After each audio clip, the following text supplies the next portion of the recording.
Good morning students. आज हम लोग चैप्टर नंबर 4 के न्यूमेरिकल प्रॉब्लम्स पार्ट 2 पर चर्चा करते हैं। कुछ बचे हुए न्यूमेरिकल्स भी और देखे जाए। देखो, इसमें हम लोग बात करते हैं क्वेश्चन नंबर 7 4.7। इसमें दो वायर हैं पैरेलल, जिनमें करंट है 8 एम्पियर और 5 एम्पियर। उनके बीच की डिस्टेंस है 4 सेंटीमीटर। पूछा जा रहा है कि जो पहला वायर है उसको नाम ए है, उस वायर का, इसको L1 मान लो। क्या फ़ायदा है, L1 जो पहला वायर है उसके 10 सेंटीमीटर पर कितना फोर्स लगेगा ये आपको बताना है। तो अगर हम force per unit length calculate करते हैं तो वो कितना आता है। देखें, फोर्स पर यूनिट लेंथ,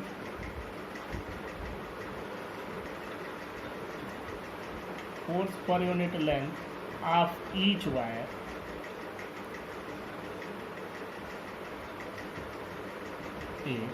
देखो ये एफ का जो फार्मूला है mu naught I1 I2 by 2πr, ये फार्मूला आता है। इसको स्मॉल एफ से रिप्रेजेंट करते हैं। अब ये वैल्यू आप कैलकुलेट कर लें। म्यू नॉट की वैल्यू रख दो 4π इंटू 10⁻⁷ और I1 की वैल्यू 8, I2 की 5 डिवाइडेड बाई 2π, R की वैल्यू रख दो 4 इंटू 10⁻⁻²। जब ये सारी वैल्यूज आप रख देंगे तो आपको यहाँ से वैल्यू मिलता है 2 इंटू 10⁻⁻4 न्यूटन पर मीटर। आपको फोर्स कैलकुलेट करना है पर 10 सेंटीमीटर, फोर्स ऑन 10 सेंटीमीटर।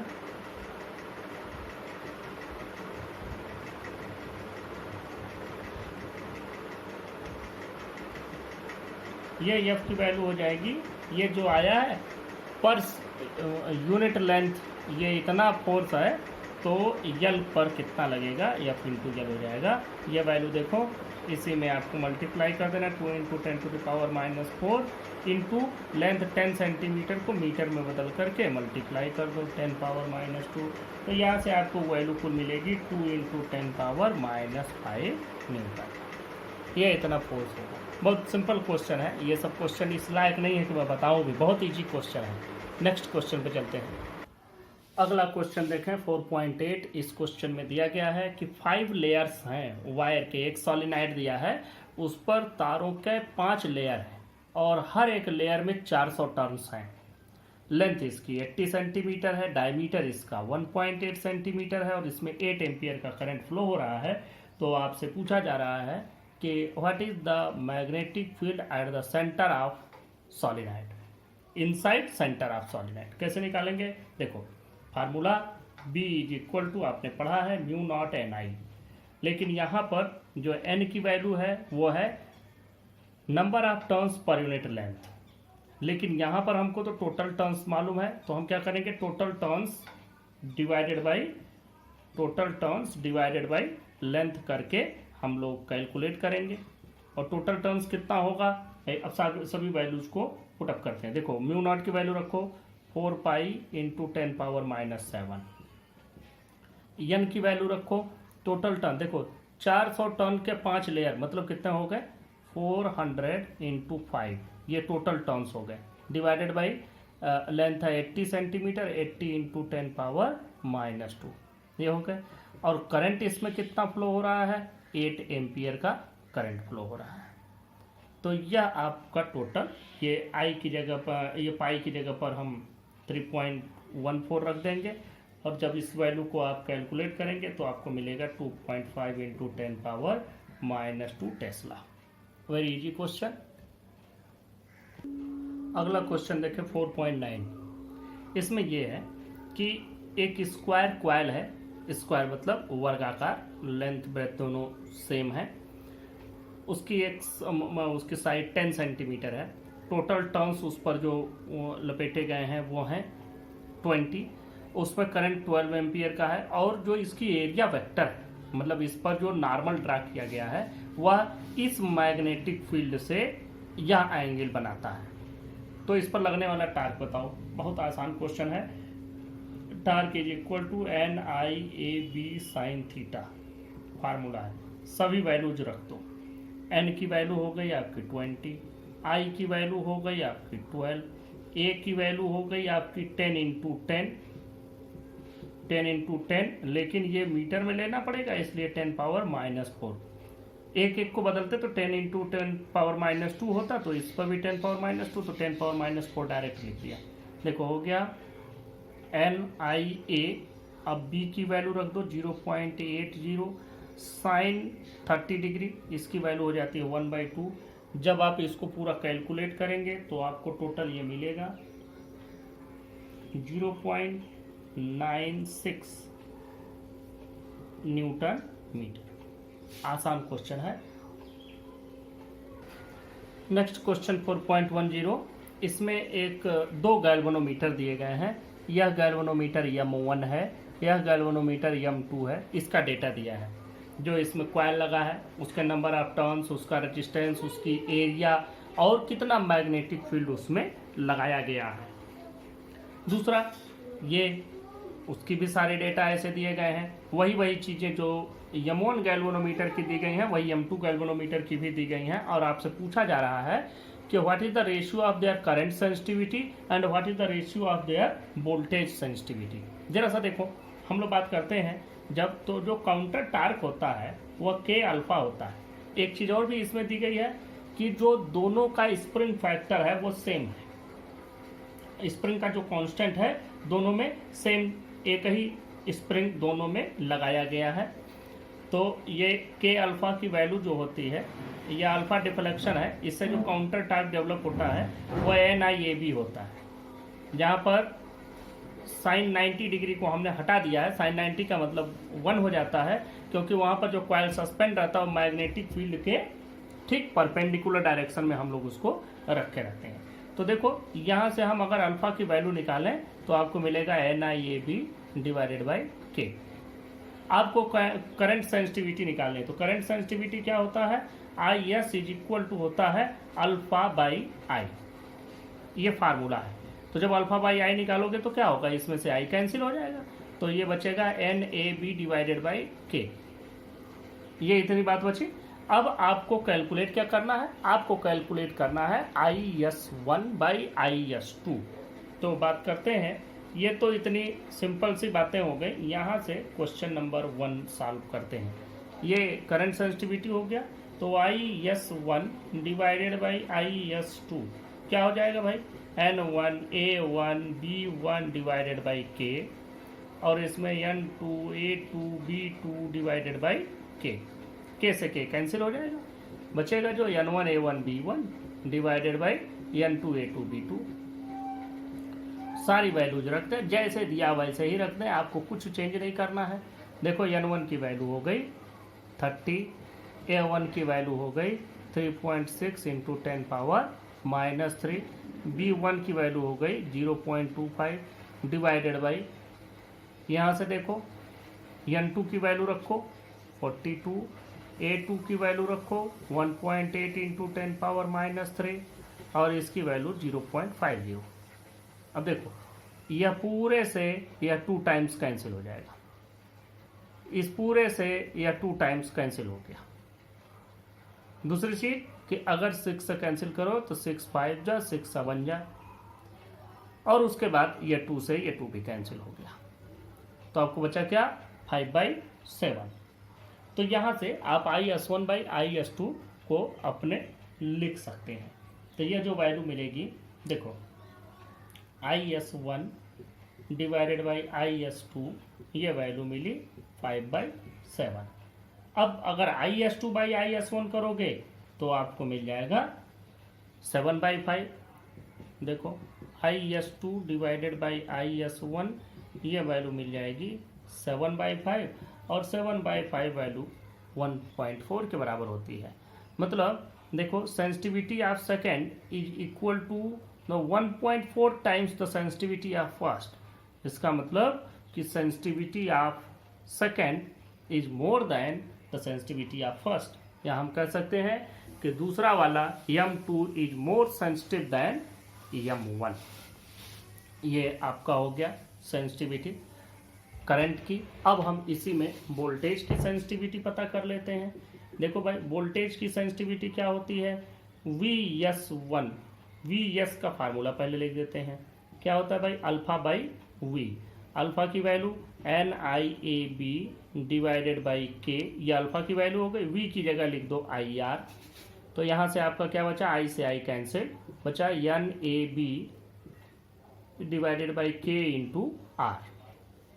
अब देखो VS1 बाई VS2 क्या होगा, N1 A1 B1 divided by के R1, और यहाँ N2 A2 B2 divided by के R2।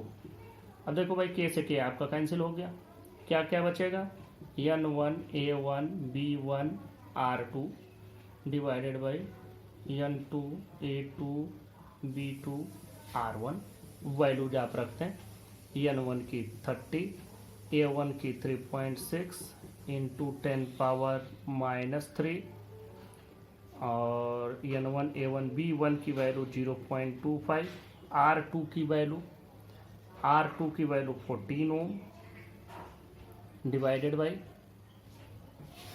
यहाँ इसके वैल्यू रख दो, N2 42, N1 1.8 इंटू 10 नहीं, A2 की वैल्यू है 1.8 इंटू 10 पावर -3, B2 की वैल्यू है 0.50, और R1 की वैल्यू है 10। जब आप इसको कैलकुलेट करते हैं, आप सिंपल इसको V को IR से भी निकाल सकते थे कि voltage ratio, voltage sensitivity can also be written as current sensitivity divided by R, ऐसे भी करके निकाल सकते थे, क्योंकि ये NIAB बाई K ये तो आपका करंट सेंसिटिविटी है जो अभी हमने ऊपर यहाँ कैलकुलेट किया, तो वही चीज़ है, उसमें R से खाली डिवाइड करना है। फिलहाल हम लोग पूरा कैलकुलेट कर लेते हैं। तो यहाँ पर अगर आप इसको कर देंगे तो वैल्यू आपको मिलेगी, यहाँ से देखो VS1 डिवाइडेड बाई VS2, ये इसकी जो वैल्यू आती है यह वैल्यू आएगी, जैसे यहाँ पर हम लोग 5/7 निकाले थे, 5/7, बस इसमें चेंज क्या हुआ है, इसी में R2/R1 आ गया है, तो R2 की वैल्यू यहीं पर रख दो। R2 की वैल्यू देखो 14 है और R1 की वैल्यू 10 है। तो जब आप इसको सॉल्व करेंगे तो आपको मिलेगा क्या, देखो ये भी 70 हो जाएगा, ये भी 70 हो जाएगा, मतलब 1। और इसका क्या मतलब है कि voltage sensitivity of first is equal to voltage sensitivity of second, मतलब voltage sensitivity of both the galvanometer is identical same, but the current sensitivity is different. Second is more sensitive. देखो भाई, ये एक चैम्बर बनाया गया है, उस chamber में इतना गॉस 6.5 इंटू 10 6.5 गॉस, इसको अगर हम गॉस को बदलें टेस्ला में तो 6.5 इंटू 10 पावर -4 टेस्ला का मैग्नेटिक फील्ड उस चैम्बर में बनाया गया। अब उस चैम्बर में एक इलेक्ट्रॉन को इजेक्ट कर दिया गया और इलेक्ट्रॉन की स्पीड ये रही, और जो मैग्नेटिक फील्ड है उससे ठीक नॉर्मल डायरेक्शन में, उससे ठीक नॉर्मल 90 डिग्री पर इस इलेक्ट्रॉन को इस वेलोसिटी से भेजा गया। तो पूछा जा रहा है कि इलेक्ट्रॉन उसमें सर्कुलर पाथ पर ही क्यों रोटेट करेगा, और जिस सर्कुलर पाथ पर रोटेट करेगा उसका रेडियस बताओ। इलेक्ट्रॉन का चार्ज और इलेक्ट्रॉन का मास ये है। अब आपको बता दें कि जैसे ही इलेक्ट्रॉन, जो हम लोग फोर्स निकालते हैं, ये लिखने की बात नहीं है, ये सिर्फ समझो, F इज इक्वल टू होता है QVB साइन थीटा, या QV क्रॉस B हम लोग लिखते हैं, और V क्रॉस B से आपको समझ में आ रहा होगा कि जो इस पर लगने वाला फोर्स है वो इन दोनों के परपेंडिकुलर होगा। और अगर मान लो कि एक ऑब्जेक्ट ऐसे चल रहा है और इस पर इसके चलने के परपेंडिकुलर डायरेक्शन में कोई फोर्स लग जाए तो ये तो चलता ही रहेगा, लेकिन फोर्स इसको कंटिन्यूअसली इसकी डायरेक्शन को चेंज करेगा, क्योंकि हमेशा इस पर 90 डिग्री पर ही फोर्स लगा। तो अगर किसी चीज, चलने वाली चीज पर 90 डिग्री पर फोर्स लग रहा है तो वो क्या करेगा, एक सर्कुलर पाथ पर चलेगा। जैसे आप अगर एक पत्थर को एक धागे से बांध के घुमाएं तो उस पर फोर्स किधर की ओर लग रहा है, 90 डिग्री पर ही तो लग रहा है, तो 90 डिग्री जिससे वो सर्कुलर पाथ पर रोटेट हो रहा है। तो यही चीज यहाँ भी है। तो आप लोग लिख सकते हैं the perpendicular magnetic field exerts a force on the electron perpendicular to its path. Full stop. This force continuously deflects the electron from its path and hence it moves on a circular orbit or circular path. अब देखो, जब electron इस तरह से move करेगा तो circular path पर कोई भी ऑब्जेक्ट अगर मूव करता है तो उसके लिए एक सेंट्रीपिटल फोर्स की रिक्वायरमेंट होती है, और यहाँ पर इलेक्ट्रॉन के सर्कुलर पाथ पर मोशन के लिए जो रिक्वायर्ड सेंट्रीपिटल फोर्स है वह यही जो Q V B sine theta है उसी से मिलेगा। तो देखो M V square by R is equal to Q V B sine 90 degree यहाँ पर हो जाएगा। Q को भी चेंज कर दो, Q की जगह पर इलेक्ट्रॉन का चार्ज रख दो, यह हो जाएगा। अब बाकी यहाँ देखो, एक वेलोसिटी से ये वेलोसिटी कैंसिल हो गई, साइन 90 की वैल्यू 1 हो गई, तो R इज इक्वल टू क्या हो जाएगा, M V divided by Q B. Q V की जगह हमने Q की जगह E रख दिया है, तो ई बी। अब देखो एम वी सब की वैल्यू आप पुटअप कर दें, यह बहुत आसानी से सॉल्व होने वाला क्वेश्चन है। 9.1 इंटू 10 पावर माइनस 31। अब देखो इसका फिजिक्स जो है इस क्वेश्चन का वो यहीं ख़त्म हो जाता है, इसके बाद मैथमेटिकल कैलकुलेशन बच जाता है, वो आपको करना है। मैथमेटिकल कैलकुलेशंस की प्रैक्टिस आपको करनी चाहिए। ये 9.1 इंटू 10 पावर माइनस 31, वेलोसिटी देखो 4.8 इंटू 10 पावर 6, ई की वैल्यू देखो 1.6 इंटू 10 पावर माइनस 19, और बी की वैल्यू आपको दिया गया है 6.5 इंटू 10 पावर माइनस 4। देखो, जब भी आप कंपटीशन की तैयारी करते हैं या कंपटीशन में आप बैठते हैं तो वहाँ पर कभी भी आपसे कोई क्वेश्चन ऐसा नहीं पूछा जाता जिसमें इतना बड़ा बड़ा कैलकुलेशन हो। बहुत कम ऐसे क्वेश्चंस आते हैं ऐसा नहीं है, सारे क्वेश्चन कॉन्सेप्ट के ही आते हैं। जैसे यहाँ पर ये इतना चीज़ हो गया, चलो ये इसी पर कुछ रेशियो निकालना होगा, कुछ इसमें परसेंटेज चेंज हो जाएगा, इस तरह के क्वेश्चंस आते हैं। लेकिन आपके बोर्ड के एग्जाम में भी ज़्यादातर क्वेश्चन ऐसे ही आते हैं, फिर भी आपको ये चीज़ें जाननी चाहिए, करना चाहिए, प्रैक्टिस करनी चाहिए। और लेकिन यह है कि इस पर बहुत ज़्यादा समय भी न खर्च कर दो कि ये कैलकुलेशन में लगे रहो। आपका ये इतना काम हो गया, लेकिन इसके कैलकुलेशन को बिल्कुल ना करो, तो पता चला कि ये पावर भी जोड़ने घटाने ना आवे, फिर परेशान हो जाओगी। अब जैसे देखो, इसको सॉल्व करने का तरीका, पावर तो एक साथ जोड़ दिया, इन दोनों के डेसिमल सीधे हटा दो, इन दोनों के डेसिमल सीधे हटा दो, सॉल्व कर डालो। तो इस तरह से आप इसको आसानी से सॉल्व कर सकते हो। तो यहाँ से जो आपको रेडियस मिलती है वह रेडियस मिलती है 4.2 इंटू 10 पावर माइनस 2 मीटर की, या आप कह सकते हैं कि 4.2 सेंटीमीटर की रेडियस आपको मिल जाती है। तो ये क्वेश्चन सॉल्व हुआ। Now move to the next question 4.12। इसमें देखो, इस क्वेश्चन में ये आपसे पूछा जा रहा है कि obtain the frequency of revolution of it's in its circular orbit, और ये भी पूछा जा रहा है कि क्या यह इलेक्ट्रॉन की स्पीड पर डिपेंड करता है। तो देखो, फ्रीक्वेंसी निकालने के लिए क्या करना होगा, 1 सेकेंड में नंबर ऑफ टर्न्स आपको निकालना है, जो टाइम पीरियड का ठीक उल्टा होता है। तो पहले टाइम पीरियड का फार्मूला देखो, आसानी से बन जाएगा। हम लोग फार्मूला याद न करना चाहें, हम लोगों को चाहिए कि फार्मूला सारे बना लें। तो देखो, जैसे ये फार्मूला हमने बनाया, हम ये फार्मूला डायरेक्ट रट्टा मार के भी लिख सकते थे, लेकिन नहीं, तुरंत डिराइव करो, तुरंत लिखो, ताज़ा ताज़ा बनाइए, खाइए। यहाँ पर देखिए क्या है कि एक चक्कर में कितना टाइम लग रहा है उसको हम कहते हैं टाइम पीरियड, और टाइम पीरियड का जस्ट उल्टा होता है फ्रीक्वेंसी। देखो, एक चक्कर में कितना डिस्टेंस लगेगा, 2πr डिवाइडेड बाय कितनी वेलोसिटी हो गई, ये हो गया टाइम पीरियड का फार्मूला। टाइम पीरियड का फार्मूला जरा सा और अच्छे से बना लो, 2π, ये r की वैल्यू यहीं से उठा करके रख दो, एम वी डिवाइडेड बाई, ये v तो है ही, क्यू बी। अब देखो, यहाँ से v से v कैंसिल हो गया, क्या बचा, 2πm/qb। यहाँ से आपको टाइम पीरियड का फार्मूला मिला, तो फ्रीक्वेंसी का फार्मूला देखो क्या हो जाएगा, qb डिवाइडेड बाई 2πm। ये हो गया आपके फ्रीक्वेंसी का फार्मूला। अब जरा सा इस फार्मूले को देख करके बताओ, क्या इसमें कहीं स्पीड आ रही है? तो इसका मतलब कि the frequency of electron orbiting are revolving in the given magnetic field is independent of its speed or velocity। और देखो, अगली बात पर चलते हैं, वो ये होता है कि जैसे जैसे उसकी वेलोसिटी बढ़ती जाती है उसका रेडियस भी बड़ा होता जाता है। जैसे इतने में मूव करेगा, अभी हम लोगों ने देखा r is equal to M V by Q B, velocity बढ़ाओगे तो r बढ़ जाएगा।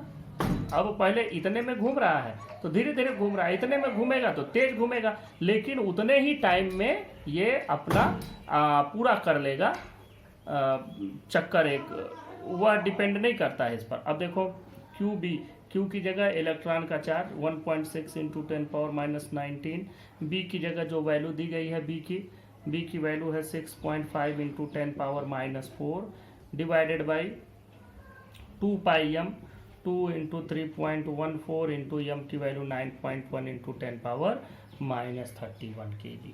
तो यह जब आप पूरी वैल्यू रखते हैं तो यहाँ से आपको मिलता है 18.18 इंटू 10⁻6 हर्ट्स। ये इतनी फ्रिक्वेंसी आती है। आप लिखने के लिए इसको ऐसे भी लिख सकते हैं कि 18 मेगाहर्ट्ज भी आप इसको लिख सकते हैं। तो ये आपका 12th क्वेश्चन हो गया। क्वेश्चन नंबर 13 देखो, इसका पार्ट ए है। इसमें कह रहा है एक कॉइल है जिसमें नंबर ऑफ टर्न्स 30 है, रेडियस इसका इतना है, इसमें इतना करंट फ्लो हो रहा है।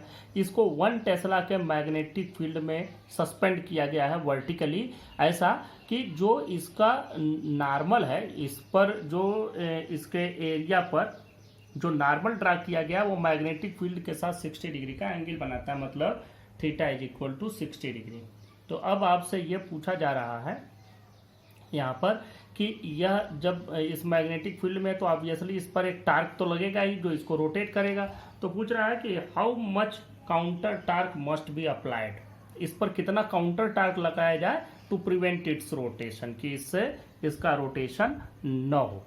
तो काउंटर टार्क उतना ही लगाएंगे जितना ये टार्क प्रोड्यूस कर रहा है। और इसी का एक पार्ट बी भी है। वो पार्ट में ये पूछा जा रहा है कि अगर हम जो ये सर्कुलर कॉइल लिए हैं, अगर हम इसकी एरिया या इसका जो शेप है वो इरेगुलर शेप कर दें, एरिया चेंज कर दें, तो क्या ये वैल्यू चेंज हो जाएगी। तो हम लोग बात करते हैं कि इसमें हाँ, एरिया नहीं चेंज करेंगे। दूसरा क्वेश्चन इसमें यह है कि अगर हम इसी के शेप को सर्कुलर ना करके इरेगुलर कर दें, बस एरिया उतना ही रहे, सर्कुलर से स्क्वायर कर दें, रेक्टेंगल कर दें, किसी भी शेप में कर दें, कोई इरेगुलर शेप भी ले सकते हैं, लेकिन बिना एरिया में चेंज किए, तो क्या ये काउंटर टार्क की वैल्यू बदल जाएगी। तो अब हम बात करते हैं पहले कितना काउंटर टार्क चाहिए। तो पहले इस पर मैग्नेटिक फील्ड कितना टार्क लगाएगा इसकी बात करते हैं। तो ये आपको मालूम है कि काउंटर टार्क भी उतना ही होगा जितना टार्क लगेगा। मैं अलग से लिख नहीं रहा, आप लिख सकते हैं required counter torque is equal to, यहाँ पर NIAB साइन थीटा होता है, फार्मूला आप जानते हैं, NIAB साइन थीटा। सारी वैल्यूज आपको पुटअप कर देनी है, सब की सब वैल्यूज आपके सामने दी गई है।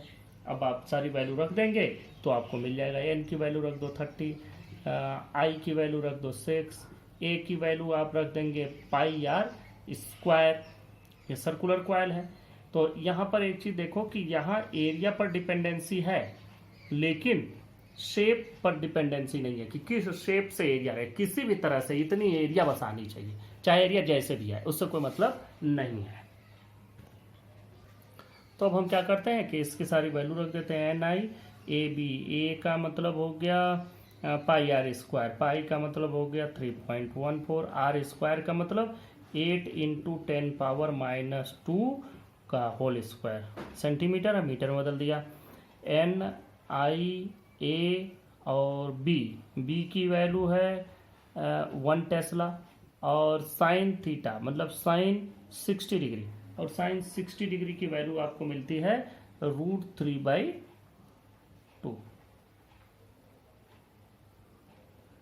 √3/, ये आपको वैल्यू मिल जाती है।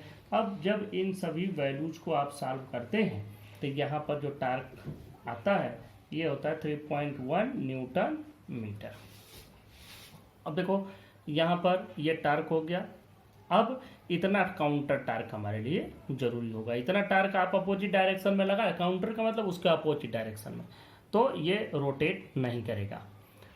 दूसरे क्वेश्चन का आंसर लिख देंगे, since this torque is independent of the shape, it only depends on the area, therefore there is no change in counter torque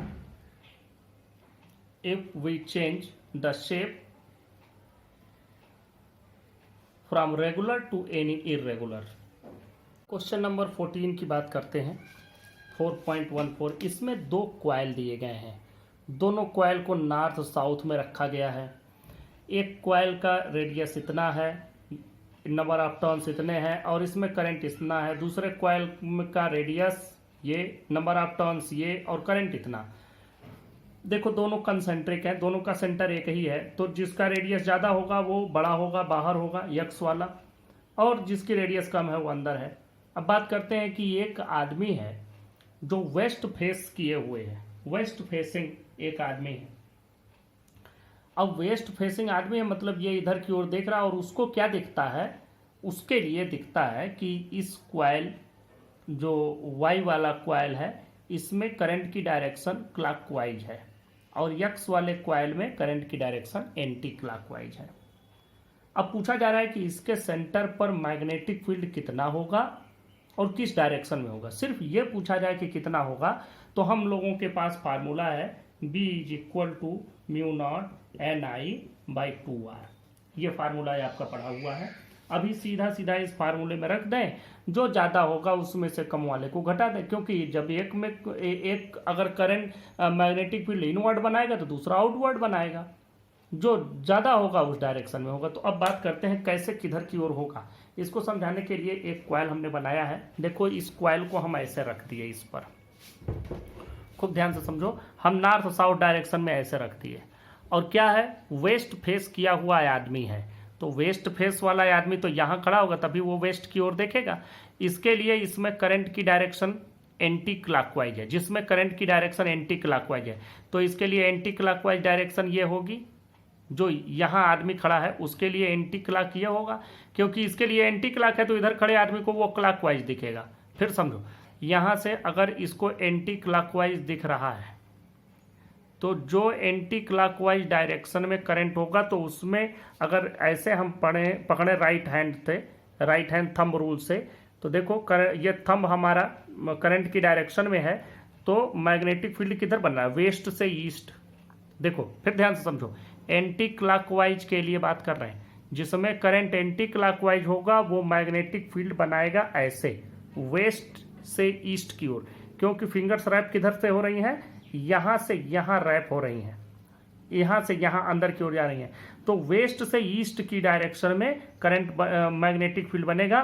किसकी वजह से, एंटी क्लॉक वाले की वजह से। एंटी क्लॉक किस में है, ये देखो, ये साउथ हम यहाँ लिख देते हैं, एंटी क्लॉक है इसमें क्वाइल यक्स में, तो यक्स से जो मैग्नेटिक फील्ड बनेगा उसकी डायरेक्शन क्या होगी, वेस्ट से ईस्ट की ओर, तो ये हो गया magnetic field due to x.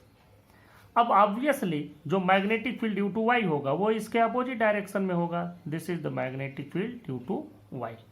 तो वाई वाले से magnetic field east to west बनेगा, और यक्स वाले क्वाइल से magnetic field west to east बनेगा। दोनों के मैग्नेटिक फील्ड कैलकुलेट कर लेते हैं। तो ये फार्मूला हो गया, हम बी एक्स लिखते हैं, B X is equal to, यहाँ पर क्या हो जाएगा, μ0 nx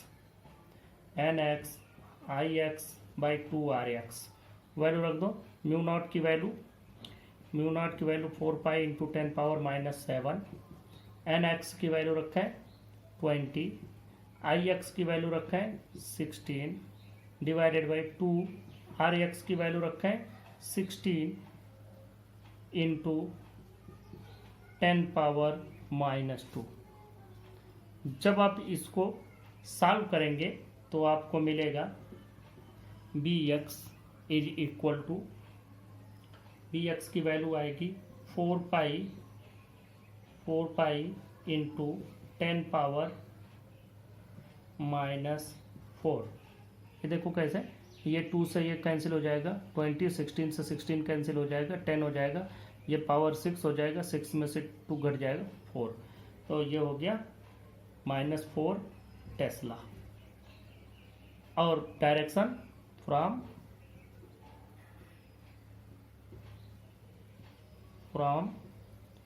waste to east, from west to east.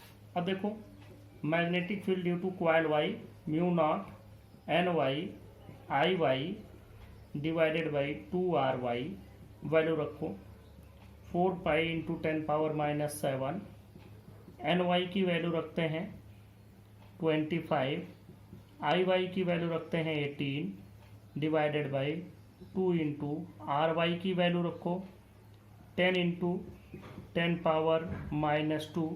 जब आप इस सब को सॉल्व करेंगे तो आपको मिलेगा 9 pi into 10 power minus 4 tesla. कहाँ से?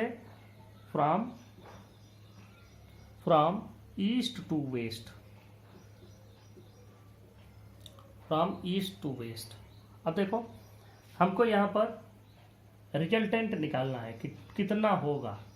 अब देखो कौन सा ज़्यादा है भाई, ये 4 पाई ही है, ये 9 पाई है, बाकी सारी चीज़ें तो सेम है।